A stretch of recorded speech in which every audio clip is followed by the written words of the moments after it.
Alright YouTube, we're going to do that Frilled Dragon care video a bunch of you guys have been asking about. I've got 3 Frills over here in their cages. I'll take them all, we'll take a look at them, I'll talk to you about them a little bit, and we'll get started. Let me just show you my room first in this Costa Rica jungle or something I got going on here. Tell me if you guys like it. Here we go. Cichlid fish tank. I got 5 cichlids in there, Africans. Got a saltwater tank right there.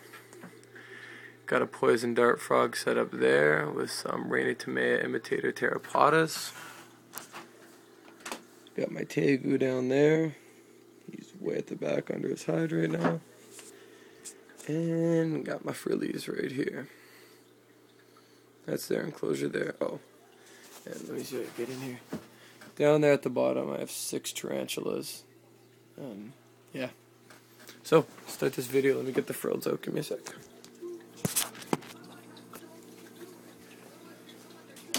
Come on.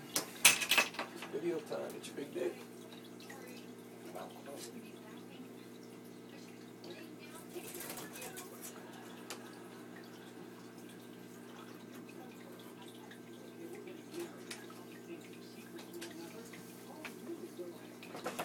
Alright, so this is Willow, Gibson, Loca. So a little bit about Frilled Dragons here. We'll start with supplementation, I guess.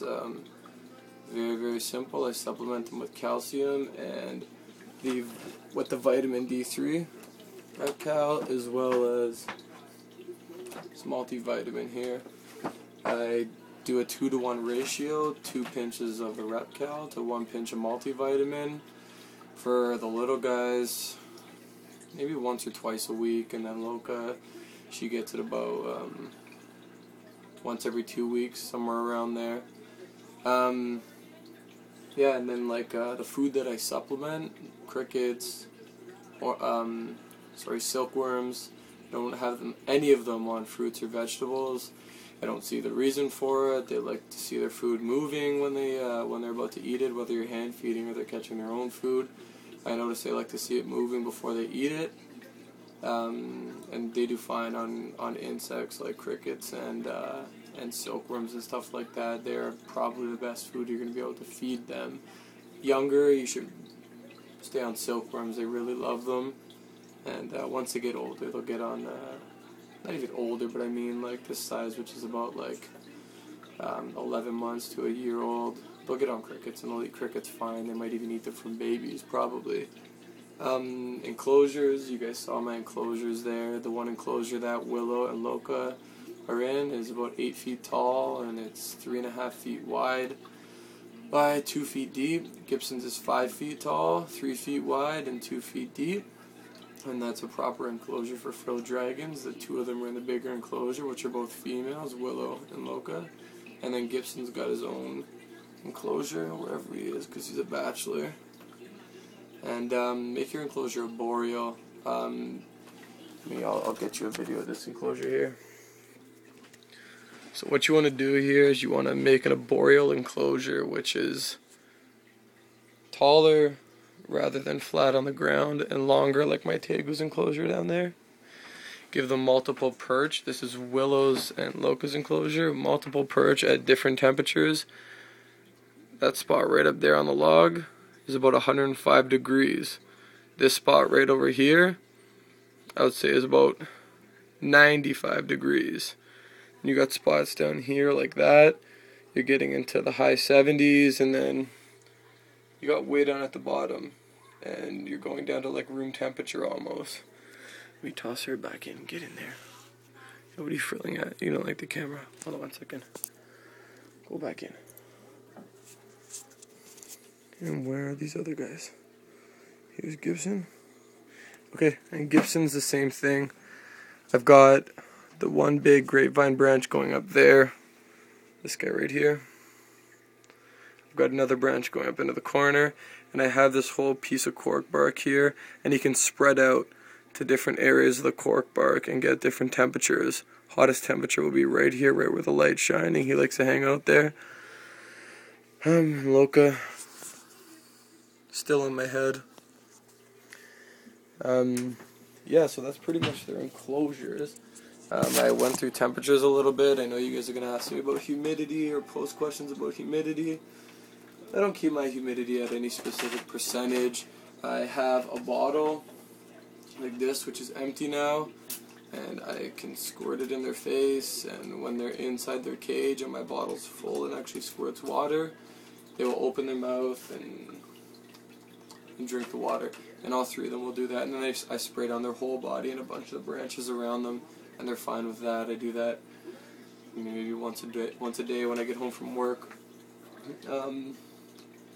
Activity, temperament, female frilled dragons tend to be a little bit more skittish, especially when they're younger than males. Loca's good now. I mean, she'll let me hold her, she'll let me do whatever I want with her, hang her by the tail if I wanted to, and she wouldn't do anything. Will is a little bit younger, she's a little more skittish, she's crazy. You guys saw her frilling at the camera there. Gibson, he's super laid back, man. He's a dude, he chills out, and that's what males do. Why female temperaments are like that, I have no idea why. It's just a species, I suppose. Activity, they're super active, very alert.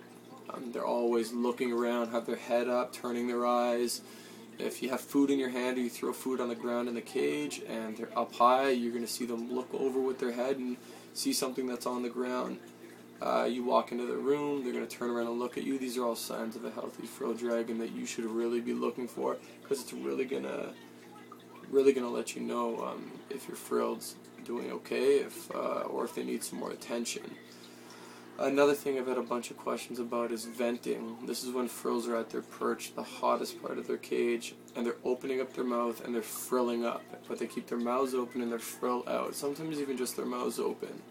This is called venting. They're either releasing heat from their body because their body temperature is too high, or they're taking more heat in through their mouth because they want to heat up faster.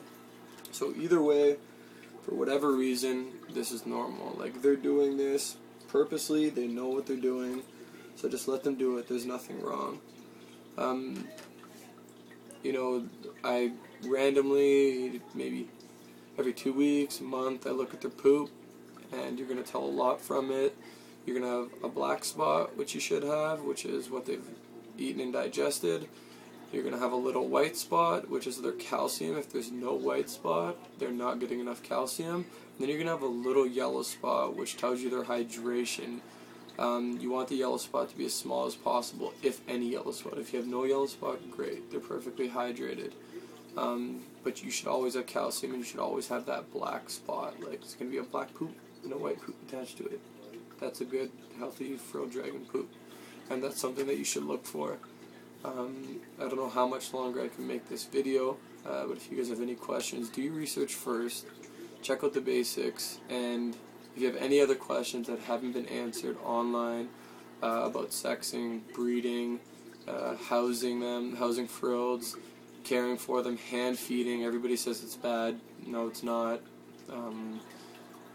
These guys bite you while the females, like, she's never bit me, but I mean, even if she did get my finger in her mouth, it's not going to hurt you. Like, and people say, oh, they always associate it with food then, and now they're going to think every time you try and pet them it's going to be food. No, if you do it enough and you pet them at the same time, they're not going to associate your fingers with food. They're not stupid. Like I said, they like their food moving, and they'll notice a little insect, cricket in your hand or something moving. They're not dumb. People just dummy them down and think they're just going to bite fingers thinking they're food all the time. It's not true. So I guess that's my video. YouTube. And yeah, have a good night. Any questions, post me a comment. Take care.